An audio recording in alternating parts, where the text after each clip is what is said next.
Welcome back to Dan Loves to Chat. My name is Dan Janine. I am a comedian and a food producer, host, blah, blah, blah, blah, blah. Today on the podcast, I have one of my favorite people, Stefano Secchi. He is a master Italian chef. He owns Rezdora, which has a Michelin star, and Massara. Both of these restaurants are restaurants that I recommend to everyone who is visiting the city.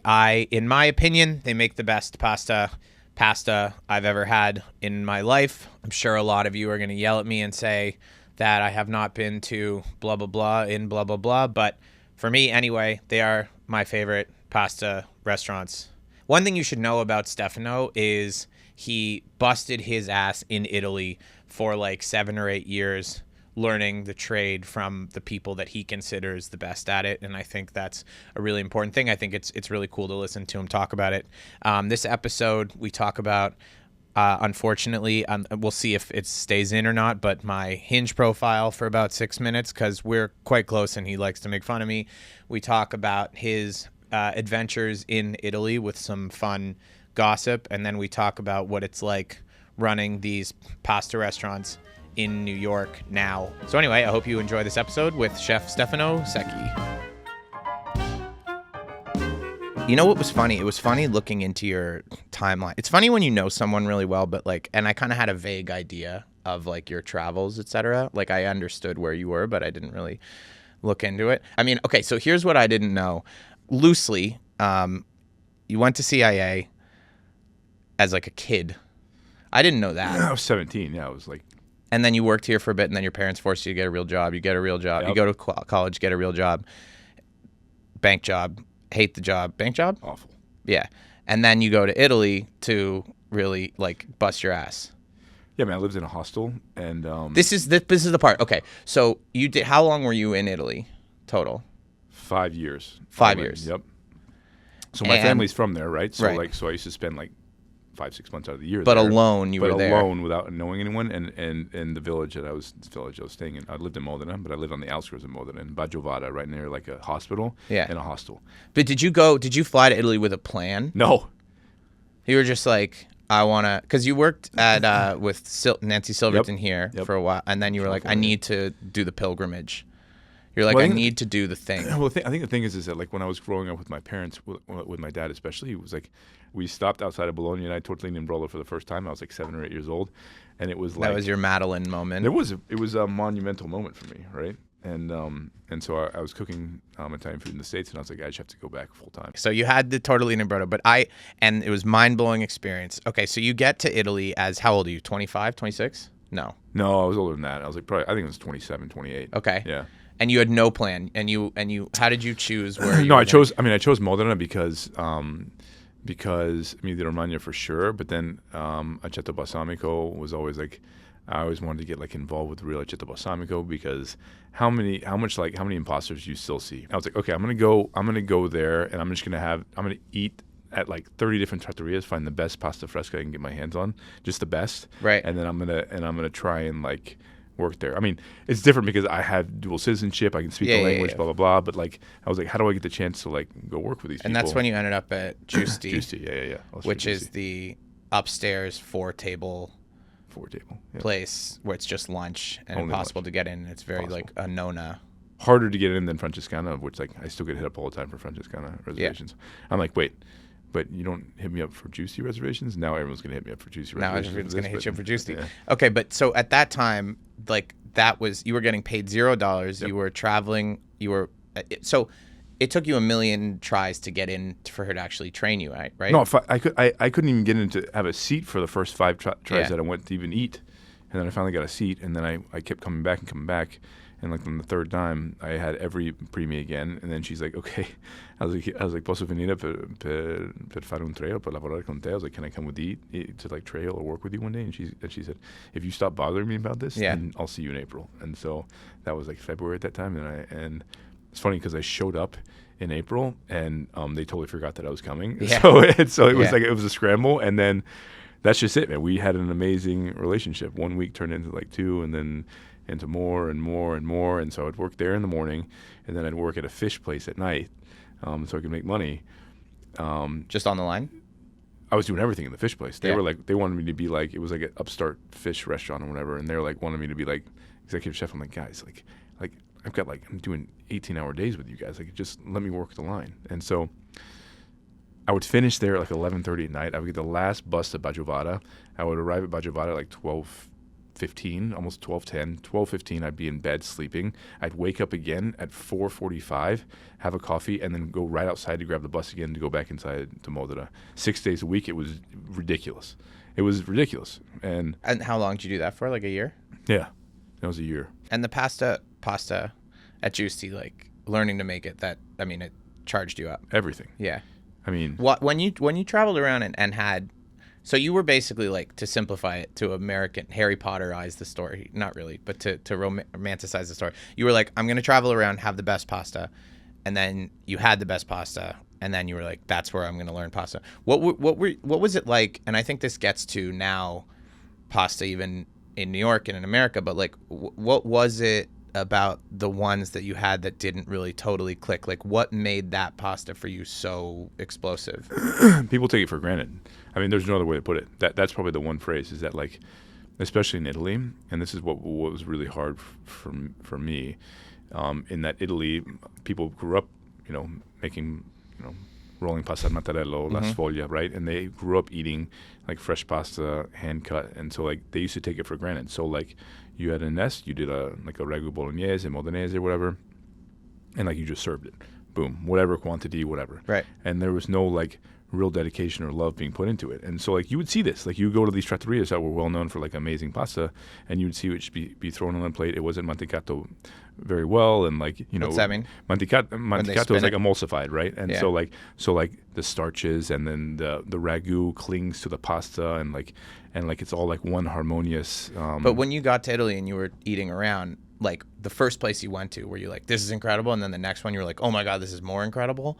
Or were you like, no, these are it just, was the other okay. way around. These are Yeah. average. They're just average. Yeah. Interesting. So what do you mean they take it for granted? They've been doing it for like 30, 40 years. And so, and I'm not saying all places are like this, but there's Yeah. enough places where it's like, I'm going to bring all the tourists in. I'm going to just serve this. Like, they're going to like it regardless. There's not going to be any taste. They weren't like, and so I was like, I felt like I was like, once I had Giusti's, I was like, oh my God, like the amount of ragu with the amount of pasta was like the perfect combination, right? You're not like swimming in sauce, right? The amount of like parmigiano within that ragu when during the la mantecatura, which is like during the glazing, right? And the perfect amount of pasta water, like Giusti had done all those things correctly, right? And so like at Rezdora, for instance, like if they send something to the pass and it's full of sauce, we send it back, because it's like, guys, we don't do that like Italian American Olive Garden business here. Like we do, like we want everything to be like harmonious, because you think about how long it takes for the nonna to roll out matarello, and the pasta is supposed to be the star, not the condimento, which is what we call in Italiano, not the sauce. So like everyone's so used to being the sauce being the main thing, but it's got to be like, no, it's like this like amazing harmony of both. I get really fired up, and so. What are some things that you learned when you were starting out at Giusti that you didn't know? Because you'd made a lot of pasta in your life already, but like, how did it start to break your brain? The thing with rolling a matarello is not. And real quick, for those who don't know, it's the long wooden dowel, dowel, and they roll out a circular sheet of dough. Some people actually roll out square, because then you get more. And when you're and then cutting they hand cut it. Yep. Yeah. Yep. And then mantagliati on the side, whatever you've left over. And it's super fresh, and it's very, for people who've only eaten dried pasta, like it's surprising because it's very gentle. Mm-hmm. But it still has a little bite to it. You should. Yeah. If you're doing it right. Yeah. 100%. All right. I mean, that was your first time having that there. I'd eaten it before, but I never consistently did it every day like I did there. Like that's when I became like really good. I mean, the first 4 weeks, I was awful. Laura's like, I think Laura just kept me around because I was like, oh, well, he can go to Mercato al Benelli with me. He can order everything. He'll carry everything back, and then we can just chat about life. The repetition is what makes you really good. Like repetition.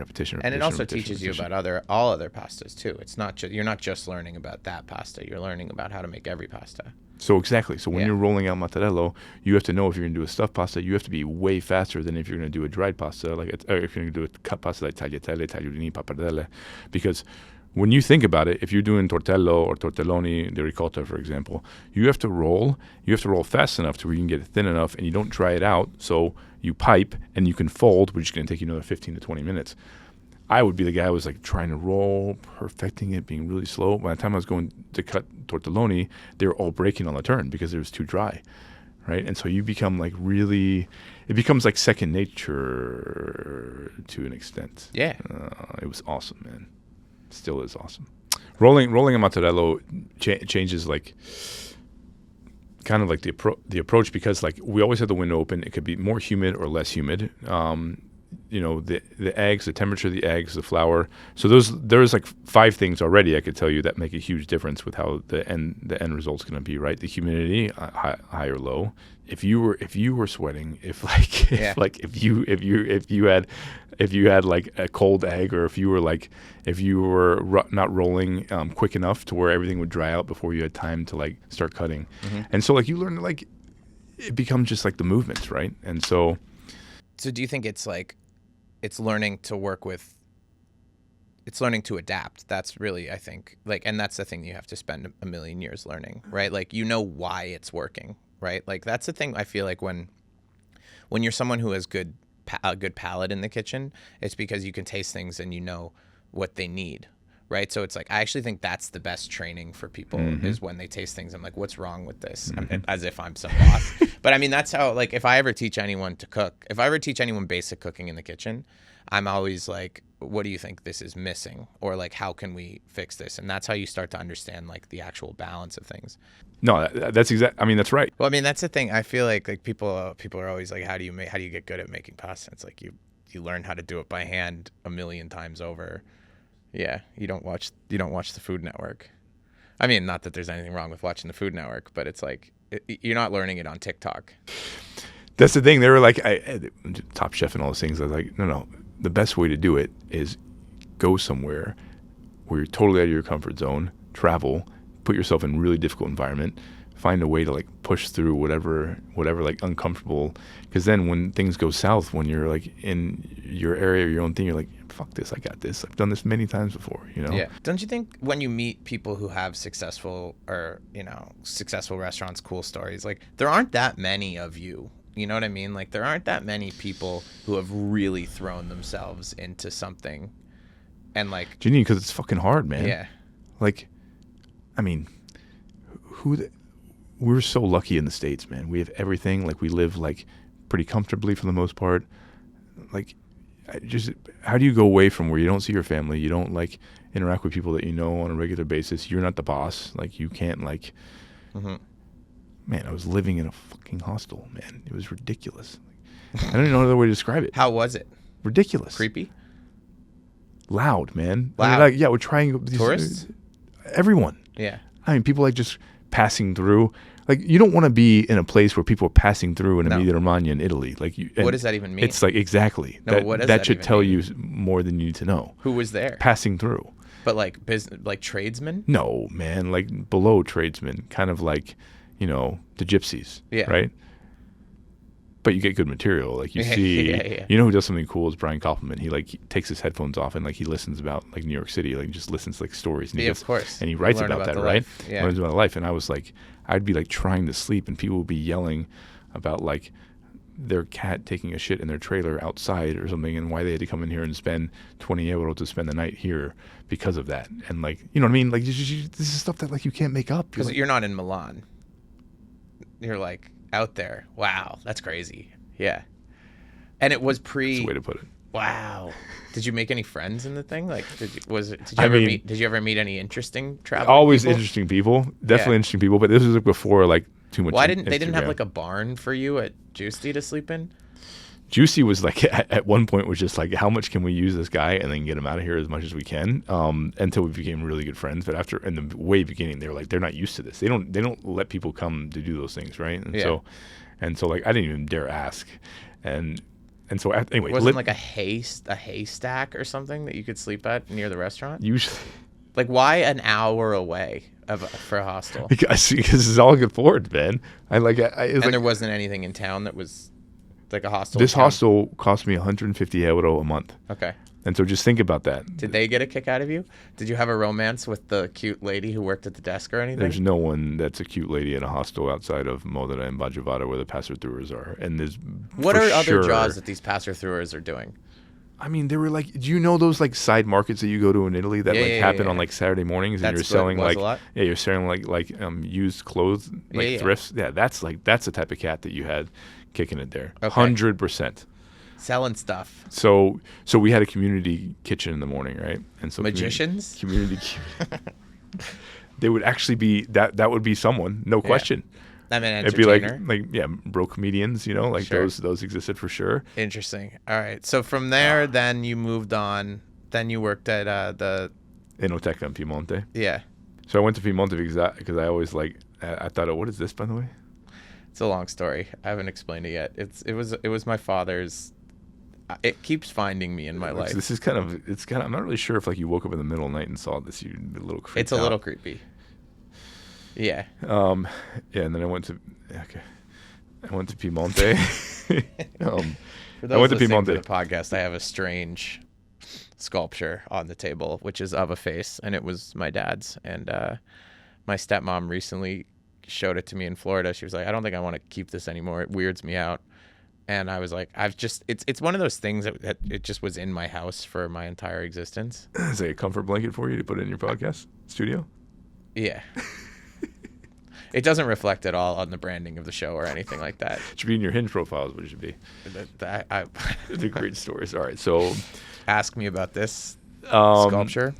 Piemonte was amazing because that was like the first starred place I worked for in Italy, and he'd had his start since he was 28, 29. And say what you want about the stars or whatever, but there's like a certain, when you're in a place like that, then you have like this there's a work ethic. Let's put it that way. There's a push that we love a work ethic. You respect, right? Yeah. And that was it. And I was used to doing those sorts of things anyway, those sorts of hours. So I was like, yeah, like Davide, let's do it. He's like, well, what can you do? Here's the thing that and this is to all you American guys that want to go travel abroad and want to cook abroad. You have to figure out how you can bring something to them, right? Because there's so many places, whether it be Asia, whether it be London, whether it be France, Italy, Germany, where we collectively, people from the States, come over there and want to work, and you want to take what you learn and then bounce back, right? That's kind of that's always been the circle, right? And people are like, but fine, but you're here for 3 months, it doesn't really work for us, So go in there and say, I can do this, and this is what I can take off the plate for prep or something. Then, you're worthwhile to them. So I told Davide Paluda, I was like, I can roll matarello, so I'll just do all your agnolotti matarello. And so he's like, really? I said, yeah. He said, okay, great. And so... And they were already doing matarello? No. Okay. They weren't. There's 3 styles of way you serve agnolotti al plin, okay, in Piemonte. There's burro salvia, butter sage. There's with the fondo of the braising liquid that's usually in the filling. Or there's imbrodo and it's old school Savoia, when there was a monarchy in Italia, they used to serve the plin, the agnolotti dal plin, in really beautiful linen napkins, and then you'd have the brodo on the side, and you take the agnolotti and dip it in the brodo and then eat it, and it was very aristocratic, and so. On the menu, we were like, okay, we'll do agnolotti al plin, al matarello, nel tovagliolo in the napkin, and so. That became my ad, my value add or whatever. And then the dish, I just worked all the stations, and it was awesome. And he was I got my ass kicked and got pushed, and it was fantastic.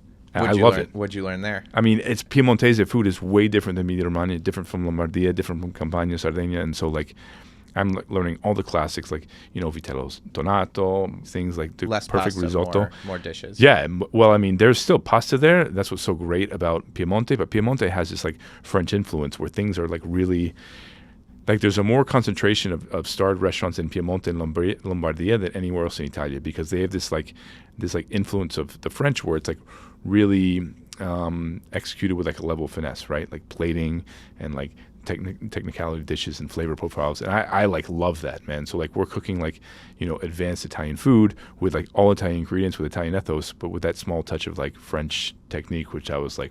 Did you want to be a pasta guy, or did you want to be because you talk a lot about now in terms of opening restaurants, as it's very important for your restaurant to have a region, because you need a thesis. And a story. And a story. Yep. And I agree. I mean, sometimes I've talked about this before, but sometimes I'll go to a restaurant where the food's all really good, but I don't know what to tell someone about the restaurant. It's impossible to say you should go here because of this. And that's, I think, the kiss of death. But like, you learned a lot of different things, right? Like, so you were just trying to take in as much of Italy as you could and then kind of decide later what you wanted to do with it? Candidly, the way that this has happened is that like this has kind of been kind of like refined over the past 6 years. Refined. I've just been like kind of zeroed in on one thing, and that's to push Italian culture forward in the right way, right? So for instance, you know who's great? Like Mary from Musket Room, like she like DM'd me once. She's like, Chef, like after the Eater, when you shot the Eater video, she's like, after the Eater video, I had these like big pastas, I called them tortellini, when in reality they're tortelloni. And she's like, and I changed it on my menu, and I'll never mess it up ever again, because I suffix denotes small, O-N-I denotes large, right? Right. And so like for me, if you're going to use like our food and like our culture to sell something and to make money off of it, you should do the respect of the nonnas or whoever's been doing it for generations before you, and call a pasta shape correctly for what it is, right? You should. There's no other way around it. And like I forgot this was one of the things. I get fired up when it comes to this because it's really important to me. And so like Liguria versus Piedmont versus Emilia Romagna versus Campania, like, you know, I've spent time in all those regions, but you want to have some experience, you know? I think it's very important.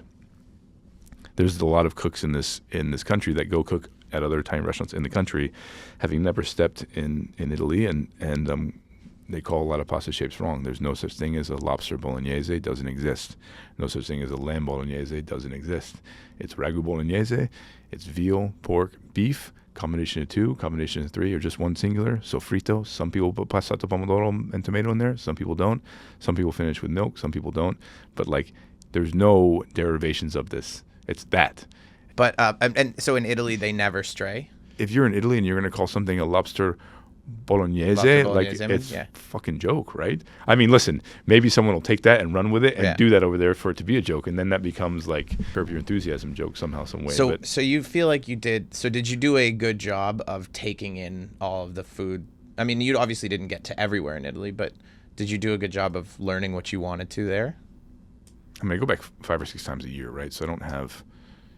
Yes, but in terms of like really Yeah. being in certain kitchens for a long enough time. Yeah, when I left Davide, they finally called me at Francescana, and I went down back to Modena. Because you were trying to get in there forever. Yeah, I tried to get in there a little bit at the end of my time at Giusti, because my whole thing was I always wanted to do very traditional Italian food. That was always something that like really excited me. And then when I went to go cook with like Davide, and while I was in Modena, I would walk by Francescana, and I knew the guy who used to run the office there, Alessandro, great guy. And we used to see each other at Mercato Avenida. He's like, my nickname was Capitano there. There's a story behind that too. But he's like, when are you going to come over to see us? And I was like, I don't have any money, but I'll come walk by and see. And like, it was kind of intriguing. And so Massimo was it already a huge deal? They were at that point like number 5 in the world or something, and they had 3 Michelin stars. And like, there's probably, this is what, 15 years ago? Yeah, my God, it's around there, right? 12, 11 years ago. What are we in 2025? Yeah, around there. And so in Italy, there's probably. I just think it's funny pre-social media, like it was a different. The buzz was different. It was amongst very much people in the know. Yeah. It wasn't just everybody online who would know what this 5th ranked. You know what did this, and David Gelb was really like the chef table guys did a lot for them, right? And so like. That became now like regular people were watching these people that put all these hours in and were like, holy shit, this is amazing. And then 50 Best and Michelin, which I still think is like the kind of like the benchmark in our industry. For the most part, you go and you eat at one of those places, you're going to have a good meal, right? For the most part. Of course. Blanket statement, right? It also pushes people. Correct. And so when they had 3, and there was like 9 or 10 restaurants in Italia that had 3 Michelin stars at that point, and only 2 were really of interest to me. at that point, right? I mean, there's some great ones, but like Dal Pescatore, which is southern Lombardia and northern Emilia-Romagna, they're in the middle of nowhere. They have a helipad, so that should tell you something, that like people literally take a helicopter from Milano sometimes to go eat there. But the Santini family has been there for 4 generations. That place is amazing. You have to go there when you have a chance. And then Francescana, because Francescana at that point, Massimo had 3 restaurants, and the team La Brigata, every single one of them are now executive chefs at one of his places or have their own place. Like the team when I first walked in there was so unbelievable that like I didn't eat lunch or dinner. Like we just, all we did was push all the time, and it was, I mean, it sounds cliche to say that, but it's the fucking truth, man. It was like 7 o'clock in the morning, 7:30 I'd show up. I'd be on Antipasto doing all the prep. I wouldn't have any time for lunch. I'd try to sit down. They'd say, no. Like they would try to bring me to sit down. I was like, no, I have to finish this. And then we would finish. We'd have like 15 minutes or whatever and then we go right into dinner service. And then we'd finish at 12:31. And we were open 6 days a week then. And like Sunday was the only time off. Was it hard? What kicked your ass? I would say so. I mean, working with Davide Paluda was much harder because that kitchen was like, I worked with a bunch of assholes in that kitchen. Like that was like a kitchen but Davide was great. And so it's weird because like that point, the sous chef was like fucking prick. And really, and like he was a prick. Did he hate that you were sort of American? That, and like I would be breaking down whole baby lambs and whole baby goats. And like, you know, I've been doing this for a long time, so I kind of know what I'm doing. But like, I don't know what it was, but it was kind of like this like animosity or whatever. And I'm like, all right, man, we had a great relationship at the beginning, and then it just started going south. I'm like, all right, man, I'm just going to do my work and just shut up. So were you good? Like, did he hate that you were good? Maybe that was it, but I was like fucking good. I was quick. I was fast. I was like, I'd done all these things before. I knew what I was doing. And it's funny to think about you getting your ass kicked. I did, man. Yeah. People were like, he was a fucking prick. And so when I left there and like, would you didn't tell Davide about him? No, I mean, that's just not how it goes. Yeah. Like in the hierarchy, it's not how it goes. It wasn't HR. He would be an HR nightmare. I kind of could have been one too at that point, but like, well, this is the thing is like when that happens to you, you pass it on. It's not exactly right. It's what everyone does. And that becomes like, but when I went to Francescana, like the crazy thing is what we were like. This is how I try to run our kitchens. It's like we were very demanding. We like have really high expectations, but it's a familiar atmosphere. Like we don't take ourselves very serious. We take what we do extremely serious, right? And like when I walked in there, I was like, holy shit, this is great. Not that I took a deep breath. I like wanted to push even more. So I would show up earlier because I was like, God, I don't want to disappoint these people. It wasn't less like, oh, I'm just so scared of like getting called out or whatever time and time again. It's more like, I don't want to disappoint these people. That was more powerful than like thinking about someone yelling in my face again, whatever. And that shit was happening 3 or 4 times a week. Were there any cute hostesses there that had interest in you? Because that's always a good source of tension. He was hooking up with, God, I shouldn't say this, but I will. But like, oh, this is what's gonna blow this podcast up. Right? All over it. Yeah. Well, I just imagine like, you know, you're a wonderful guy. I imagine if I was a good chef in a kitchen and you come in, I'm a sous chef or whatever, and you come in and like the waitress that I've always had a crush on starts to have a crush on you, I'd fucking lay into me. I'd be like, you can't fucking butcher veal for shit, yeah, bro. you fucking pussy. You suck, like, yeah. What are you doing here? Yeah. Francescana was the opposite. Wait, so who was he hooking up with? She was like one of the co-owners. So oh, like, hell yeah. It became like, oh my God, man! It became like this roller coaster of just fucking emotions. He would come in a bad mood because they got into a big fight, and then blah blah blah, and then she would come in pissed off, and like I'd be like, fuck, I'm just gonna break down this goat and just shut up, and I'll go in the corner, I'm gonna make bread, I'm gonna roll pasta out during the afternoon. And when you say he was like, are they different kinds of assholes there? Would he just come over and yell at you about nothing, like just scream at you, tell you you're worthless, and then like walk away? No, I mean, I think it was. He wasn't getting you to like redo shit that was actually good, was he? Yeah, that for sure. That for sure. But it was. But like, was he good? Yeah, he was good. I mean, you can't really be that good if you're that crazy, though. There's what's the best way to? There is like, I think there's a limit, because once you run a place like that for the rest of your life, no one is going to want to push for you. They're the only reason why they're pushing is so they don't get yelled at, and that's not sustainable for long term, right? And so, yes, he was good, and but on top of that, like, I knew I was like good too, but he would try and find something wrong, to just kind of like, how do I get, Right. That's Right. it. That was like the agenda. So at Francescana, they were supportive and kind, and everyone just wanted to make the best shit ever. I don't think that they were supportive, but I don't think they were always kind. Yeah. But I also want to be told when I'm doing something wrong. Like, I mean, fuck, man. Well, was there anything that you screwed up there a lot? Oh my God, man. It happened all the time. Like, especially in the way beginning. I'll never forget this. Davide Di Fabio, who had been Massimo's right hand for like 14 years, had just finished. I don't know if people understand, by the way, the stakes of this restaurant. Like, even back then when people were, it was like it's like, I think that if you were to put together a list of the 10 greatest moments of restaurants ever in the history of, or at least the last 200 years or whatever, it probably was It's in the top. I mean, 5. Aziz made that whole show about like just trying to get in there. Yep. Yeah. It's in the top 5. Like, right. Yeah. Like probably, some Spanish places, of course. Yep. And then Noma. And then Francescana. probably Alinea at one point. Yep. So let me tell you the time I got fucked up. This is because Davide was right near me, and Another Davide. Davide Fabio, who was like Massimo's right hand for like 14 years from Abruzzo, amazing guy, but he didn't know me. And at that point we were third in the world. We had 3 stars, third in the world. Those lists are what they are, but it's like it's still they were pushing to get.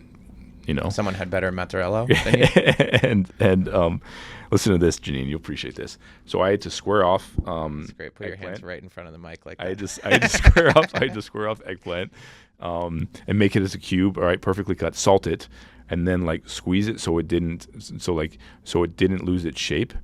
And then I used to take one of those wooden skewers, put the wooden skewer inside, and then I had like a tempura batter that was in a sifone, that was in like the ISI, and like I had to keep that super ice cold, and I had to fry. So what I used to do is I had to fry this eggplant. Okay, so you put the skewer inside, okay, and like in the cube, and you dipped it right inside the really cold tempura, and then you put it in the oil, and you had to spin it. You had to spin the skewer, and so like I became like pretty good where I was doing like 3 or 4 skewers at a time. And right before service. Just before service. Yeah. That's why I never had time to eat. And I was just shitting myself every time before service. And so the second day, a third day I was there, and like they'd been okay the first time. And I was kind of getting the hang of it.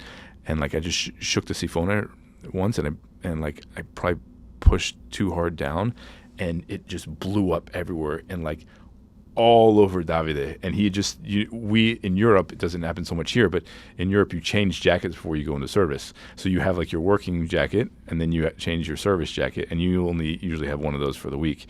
And so everywhere, Janine, fucking everywhere. And like I looked around, and there's like 8 people in the kitchen, and he looks at me, he's like, che cazzo stai facendo tu? I'm like, So I just didn't say anything, right? And then he went on and what on did he and say? on. He's such a level-headed guy too. So when he gets angry, the whole kitchen was just silent. He probably couldn't even believe it.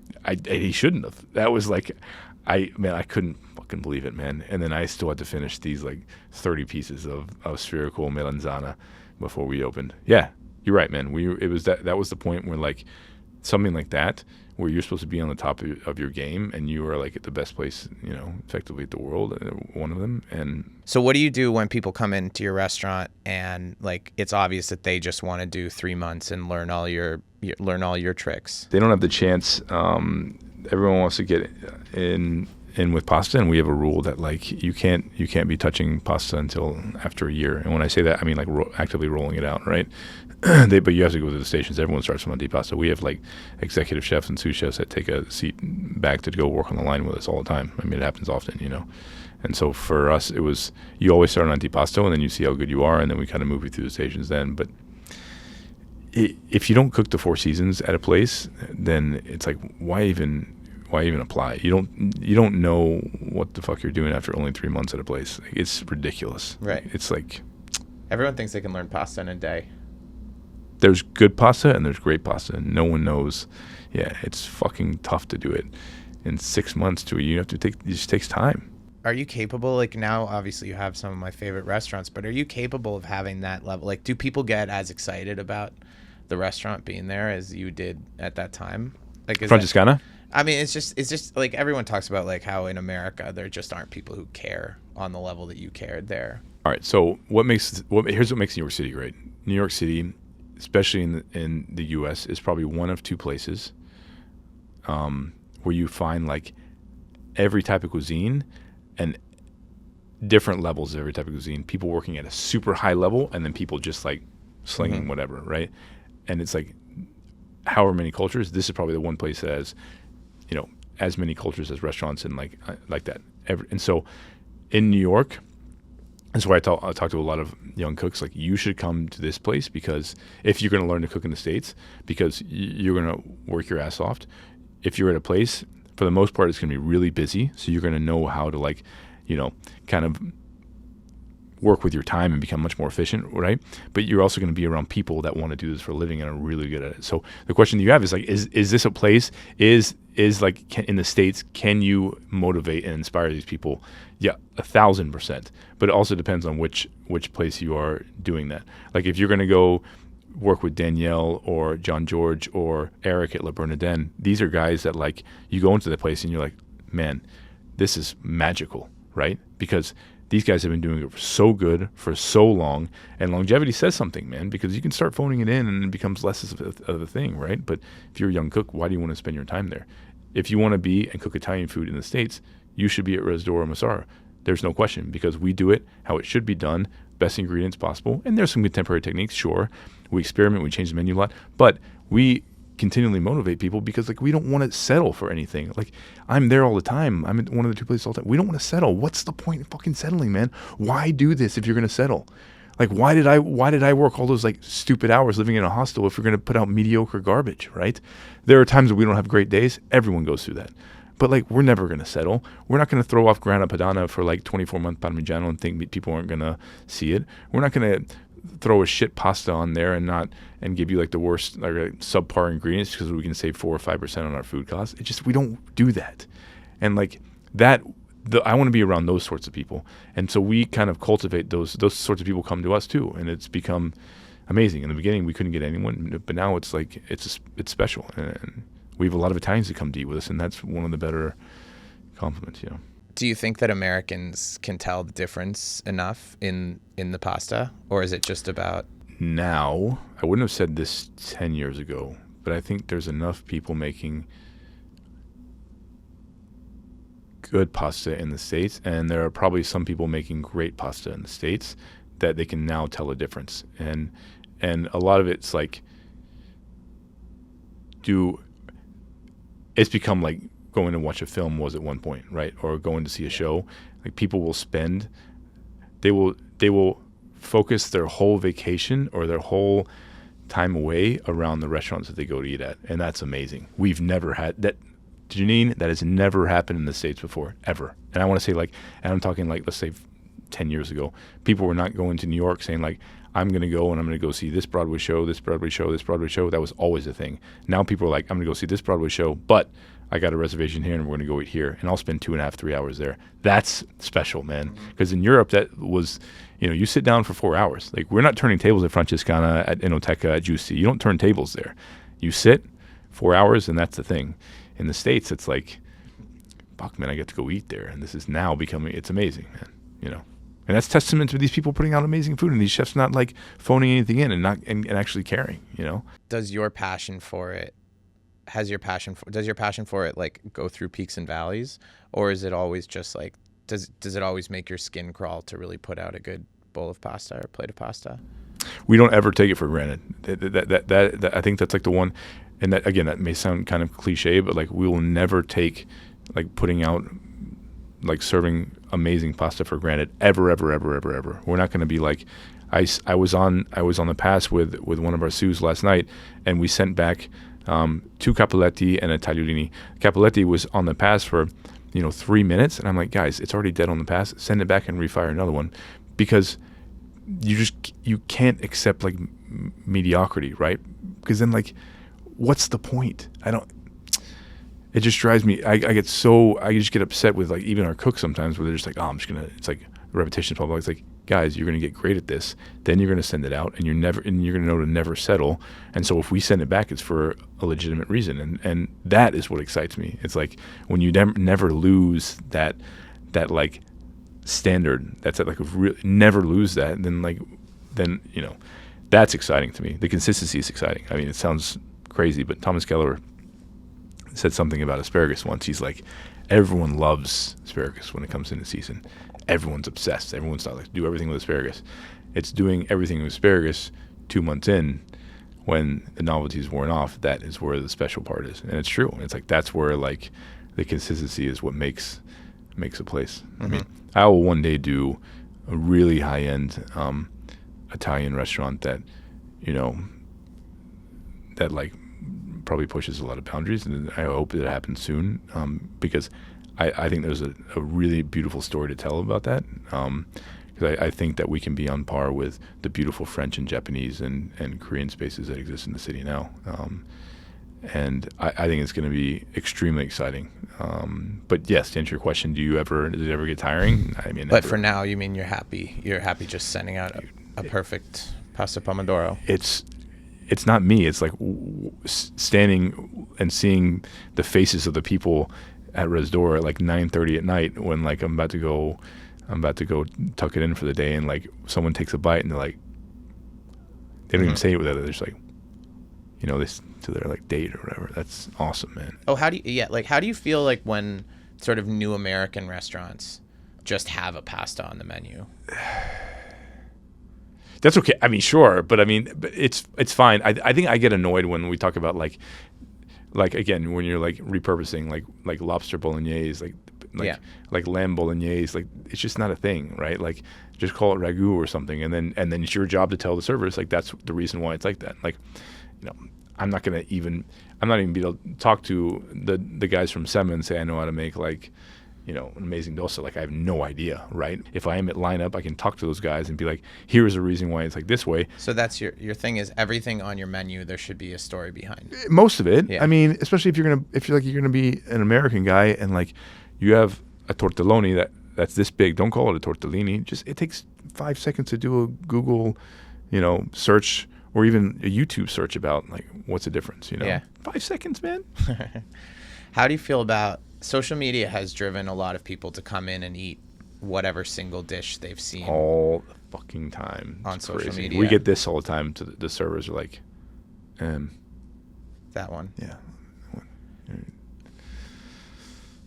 Do you think that that's good for restaurants, or is it bad? Well, you don't want to have nothing but the TikTok crowd. That's like, because then it's like one and done and I'm out, because all due respect to those guys, but like this, it's like they want the content, right? They need the content and the bounce, and it's like, but the only way to survive in this is if you make like if you open a place that can be consistent and you have a neighborhood, right? And so like, do you think that American diners are open to soft, like fresh pasta taste, and and obviously because we're used to eating a lot of dried pasta, so we're expecting a little more of a bite, and then like, do you think it's important for you to keep pushing those things even if they're not selling well? So a big difference that we have with our pasta versus like a traditional pasta al matarello, for instance, in Italia, is that like we purposely laminate our doughs so we get more texture, more of a bite. Like that al dente, I love that. Super important for me. Yeah. Janine, 100%. Okay. And people will be like, well, fresh pasta you can't make al dente. It's like, no, you can, and we do it all the time, and that's really important for us. To answer your question, I don't know. Like, I've rolled pasta al matarello and like so thin, like Piemontese pasta, where it kind of just melts in the mouth. There's not much texture. Some people love that. Some people are like, yeah, man, like I don't like it. Just didn't have like the texture. I'm like, okay. We purposely want the bite. Like that's very important. Super important. Do it. So to answer your question, like fresh pasta can have al dente texture, which is what a lot of Americans are used to, and you can do it well. If you expose people to really good pasta and then they go around and they're more discerning about other pasta they eat, do you think is that a win? Everyone should have to up their game and not take it for granted. Will Guidara, It was one of my good friends in the industry who said that we've ruined pasta for him in Italy as well. So if it makes other people like care as much as we do, then that's legit, right? I mean, that's what. Come on, man, Janine. Like, we only have so much time, in this life, and it's like, and the only thing that we really are able to do is just kind of like give the knowledge or whatever, and that's what we have. Like, that's it. And so, like, I always find it funny where people like hold their recipes back or whatever. I'm like, no, like, let's talk it through. How can we help or whatever? Like, this is why the pasta should be like that. This is why, because it's like, man, almost so much has been done in Italian food in general. So if there's any way that people come up to you and are like, now we're doing it this way because of this, I'm like, oh, that's spot on. That's tanta roba, we would say, But even just the dough. The dough is, man, we have 9 different doughs we work with right now. Yeah. Yeah. The moisture content, of course, man, I could go on forever about this. You're like, I'm like, yeah, you can take a Well, give me one more podcast. thing where you say, like, when you bite in a good pasta, what do you feel? It's mostly the taste memory, right? Like that I think is fundamental, because what do you have when you're in Italy is like you 3 things, right? You're on vacation. You only care about eating and drinking as much as you can, and then perhaps seeing some architecture. Those are the 3 things in Italy, and so you're almost always happy. And so, like, when you eat something that reminds you of being back in that, then you're like, done. This I get, right? That's why we have like 40. We have about 60% classics on the menu at Rezdora, and the other 40 will like be pretty contemporary and women's school. But yeah, we have classics on there where people are like, io sembro essere Modena, per esempio. Like, I feel like I'm back in Modena. That's cool, man. All right, wonderful. We got to go. Already?